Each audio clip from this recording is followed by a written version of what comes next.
Welkom by die Emmaus Books podcast. My naam is Colin Green en ek werk as die boekwinkel assistent. Hierdie is ons eerste Afrikaanse uitsending op die boekwinkel se YouTube kanaal. In hierdie episode wil ons aan jou graag die boekwinkel bediening bekendstel. In ons bespreking gaan ons vra: waaroor gaan hierdie bediening? Wat is die belang van Christelike literatuur en ook wat ons luisteraars kan verwag van hierdie YouTube kanaal in die toekoms. Ek verwelkom Henny van Niekerk, pastoor by Emmaus Baptist Church. Dankie Henny dat jy saam met ons gesels vandag. Vertel ons asseblief van die Emmaus Books boekwinkel. Baie dankie Colin, dankie ook vir die geleentheid om Emmaus Books dan so bekend te stel. So die boekwinkel bediening het so bietjie meer as 'n jaar terug al begin. Ons het geleentheid gehad deur 'n broeder wat na my toe gekom het eendag en gevra het hoe kan hy meer betrokke raak by bediening. En ek het hom vertel van die idee om 'n boekwinkelbediening hier by Emmaus te begin. Ek het die gedagte gehad terwyl ek gestudeer het by John Wycliffe Theological College. Hulle het 'n wonderlike boekwinkelbediening daar op kampus, Good Neighbors boekwinkel. En dit het my gedagtes aan die gang gesit oor hoe 'n boekwinkelbediening by 'n gemeente sou lyk. En ek het later die voorreg gehad om by Augustine boekwinkel te werk in Pretoria. En ek het daar baie geleer en ook gesien weer eens die praktiese nut daarvan om so 'n boekwinkelbediening by 'n gemeente te kan begin. En dan was die begeerte gewees hier by Emmaus dat die lidmate, die gemeentelede, toegang sou hê tot goeie literatuur en dan ook sal ontwikkel as lesers, as daar baie bronne en boeke beskikbaar kan wees vir hulle om te kan lees en te ontwikkel in hulle eie leesvermoëns en ook verdiep in die skrif. Nou, kan ons vertel, hoe het jy opgekom met die boekwinkel se embleem en wat beteken dit? Ja, so die boekwinkel se naam, Emmaus Books, is daar 'n koneksie met die gemeente se naam, Emmaus Baptist Church.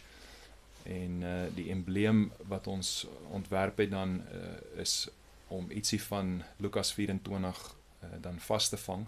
In Lukas 24 lees ons dan van 2 disippels wat op pad is na Emmaus, 'n klein dorpie naby aan Jerusalem. En dis dan nou na Jesus se opstanding wat hy dan aan hierdie 2 disippels verskyn. En dan verklaar Jesus aan hulle die skrif. En wanneer hy dan weer weg is van hulle af, dan kyk hulle na mekaar en herinner mekaar en sê, het ons harte nie binne in ons gebrand, soos wat hy die skrifte aan ons verklaar het nie. En ons het probeer om in die embleem dan iets daarvan vas te vang. So die embleem is 'n silhouet van 'n seentjie wat onder 'n boom sit met 'n boek, en dan aan sy hart, daar waar sy bors dan nou is, daar waar sy hart is daar 'n vlammetjie wat brand. En ons bid dat die Here hierdie boekwinkelbediening en die boeke wat hier verkoop word mag gebruik om dan ook daardie vlammetjie so aan die brand te steek. Ons weet is net die Here se genade deur die Heilige Gees wat dit kan doen. Maar ons bid dat die boeke dan deur die Here se genade gebruik sal word in mense se lewens om dit dan ook te bereik. Dankie. Kan ons bietjie meer vertel oor die verskeidenheid van boeke wat beskikbaar is in die boekwinkel, en is daar enige Afrikaanse boeke beskikbaar vir ons luisteraars? Ja, so die boeke wat beskikbaar is hoofsaaklik in Engels. Grootste gedeelte van die boekwinkel is maar Engelse boeke. Dit is maar net omdat daar 'n groter beskikbaarheid is van Engelse literatuur. Die Engelse leesgemeenskap is ook baie groter as die Afrikaanse leesgemeenskap. Ek weet ons sit hier in Rooihuiskraal waar 70% van die mense Afrikaans is, maar as jy kyk na wêreldwyd wat geproduseer word, is dit maar meestal Engels. So die Afrikaanse boeke wat ons tot beskikking het is maar 'n klein handjievol, maar daar is heelwat goeie titels tot beskikking. En ek spits my ook daarop toe om tweedehandse boeke te bekom en dan teen bekostigbare pryse te kan verkoop. So daar is heelwat nuwe en tweedehandse Afrikaanse materiaal in die boekwinkel beskikbaar. Reg. Jy het vroeër gesê die boekwinkel fokus veral op die lidmate wat deel is van die gemeente. Sal jy sê dit is slegs vir hulle, of sal jy sê ons het boeke wat beskikbaar is vir enigiemand anders wat graag 'n aansoek het tot Christelike literatuur? Ja, so ons boeke is ook hoofsaaklik dan oor Christelike lewe, die toepassing van Bybelse beginsels in daaglikse Christendom, maar ons het ook akademiese werke en kommentare en sodat pastore en mense wat in bediening staan en selfs ook mense wat in berading in beroep staan, dat hulle leesstof kan hê om hulle self te verdiep en hulle self te bekwam in hulle veld. So dis nie net Christelike literatuur vir alledaagse goed nie, maar ook vir die akademiese persoon. So ons het 'n wye verskeidenheid van boeke en ook 'n wye verskeidenheid van mense op wie ons onsself toespits. En dan, maar as ek mag en kan byvoeg, ons het ook heelwat boeke vir jonger kinders en ook tieners. Ons wil ook graag hê die jong mense moet ontwikkel as lesers. En dan is dit nie net boeke vir jong lesers nie, maar ook vir ouers in die huis, sodat hulle kinders kan leer. So werklik ook vir families om saam om 'n boek te kan sit of 'n boek saam te kan lees en dan besprekings en gesprekke te kan hê rondom die temas en die Bybelse beginsels wat daarin aangeraak word. Dankie. Met gedagte dat ons oor 'n Christelike boekwinkel gesels, wat sal jy vir iemand sê wat miskien kyk na 'n Christelike boekwinkel se bediening en sê ek het nie enige eksterne bronne nodig behalwe die Bybel nie? Ja, so dis 'n baie noue siening wat mense het om te dink ek het net die Bybel nodig. Die Here het vir ons in die skrif wat hy vir ons gegee het, hy het dit vir ons gegee in die eerste plek as 'n gemeenskap van Christene. So die woord is gegee vir die gemeentes van God. So ek staan nooit los van die gemeente van die Here Jesus Christus as ek die Bybel lees nie.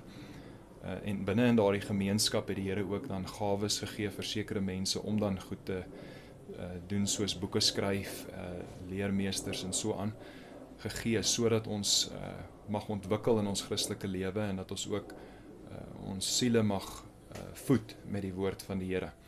So wanneer mense ons dan so bedien met die woord van die Here, nie net in lering van die preekstoel af nie, maar ook lering wat opgeteken is in boeke en wat verwysing maak na die skrif om ons te help om sekere skrifgedeeltes te verstaan en ook in die toepassing van Bybelse beginsels vir ons die regte pad uit te wys, dan dink ek moet ons gebruik maak daarvan. En is ook 'n wonderlike voorreg dan om gebruik te maak daarvan. En dit herinner ons natuurlik ook dat ek is nie die enigste Christen op hierdie aarde nie. Ek het broeders en susters wat saam met my die pad stap en ons almal spits ons dan toe op die Here Jesus Christus soos wat hy dan sy gemeente ook lei. En dis dan 'n wonderlike voorreg wat ons het om dit so te doen. En ek dink dit doen ook iets vir ons Christelike gemeenskap as ons onsself ontwikkel om lesers te word, om onsself in ander se skoene te kan sit en ook deur sekere goeders te kan dink, net om medelee met mekaar te kan hê, om mekaar beter te kan bedien, om vir mekaar ook te kan bid en mekaar te kan ondersteun in die gemeente. Dankie.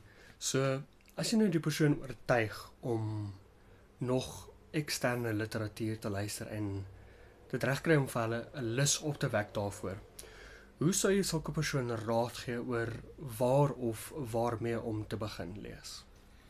Ja, so ek dink in vandag se dae is dit ook vir mense baie moontlik om baie bronne bymekaar te hê. En die ouens wat gewoonlik nie baie lees nie, is mense wat miskien baie YouTube video's kyk en na preke of na goed luister. En een van die hartseerpunte is wanneer mense hulle self isoleer. Hulle voed hulle self met baie dinge, maar hulle isoleer hulle self van die geloofsgemeenskap af. So ek dink daar is die fokus dan van die boekwinkel net ook nie dat mense hulle self isoleer en net baie kennis bymekaar maak nie. Paulus leer ook vir die gemeente in Korinte dat kennis blaas mens op. Dit maak mens trots as jy so baie dinge weet. Maar wanneer ons dan ook leer en lees, moet ons ook onthou om verhoudinge te kweek met ander mense. Ons staan in verhouding tot ander mense.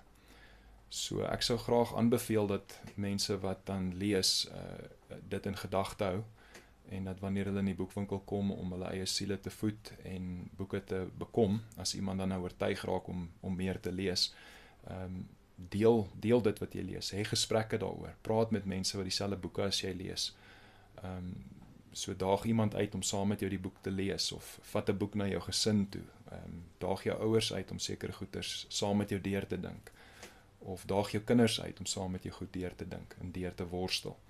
So ek sou sê gebruik boeke dan om verhoudinge te kweek, en nie om jouself net te isoleer nie. Dankie. En op die laaste gedeelte wil ek graag vra, wat kan ons luisteraars verwag van hierdie boekwinkel se kanaal in die toekoms? Ja, so ons het die YouTube kanaal begin met die gedagte om meer materiaal toeganklik te maak vir mense. Nie almal het die geleentheid om baie tyd toe te wy om te sit en 'n boek te lees miskien nie, maar wil graag deel wees van 'n gesprek. En dan het ons gedink om boekgesprekke te hê, waar mense boeke lees en dan die gesprek daaroor voer, sodat die wat die boeke gelees het die gesprek kan voer, en die wat dan nou nie gelees het nie kan inluister daarop en nog steeds deel hê aan die gedagtes wat gedeel word en bespreek word in die boeke. So ons wil graag boekbesprekings doen, ons wil graag kyk of ons kan onderhoude reël met ander pastore, mense wat in die bediening staan, en mense wat sekere goed gelees het en self gegroei het in hulle lewe, net om vir hulle bietjie te vra watter boeke hulle gehelp het en hoe 'n mens kan groei. So daar's heelwat geleenthede wat ons kan aangryp deur so 'n uitsending dan te doen. Dankie. Dit bring ons dan aan die einde van hierdie inleidende episode. Baie dankie dat jy vandag saam geluister het, en weer eens dankie Henny vir die tyd wat jy geneem het om saam te sit vir die onderhoud. As jy graag die boekwinkel wil besoek of ondersteun, sal ons die inligting in die beskrywing onderaan die video sit. Ons sal ook 'n skakel na Emmaus Baptist Church se webwerf verskaf.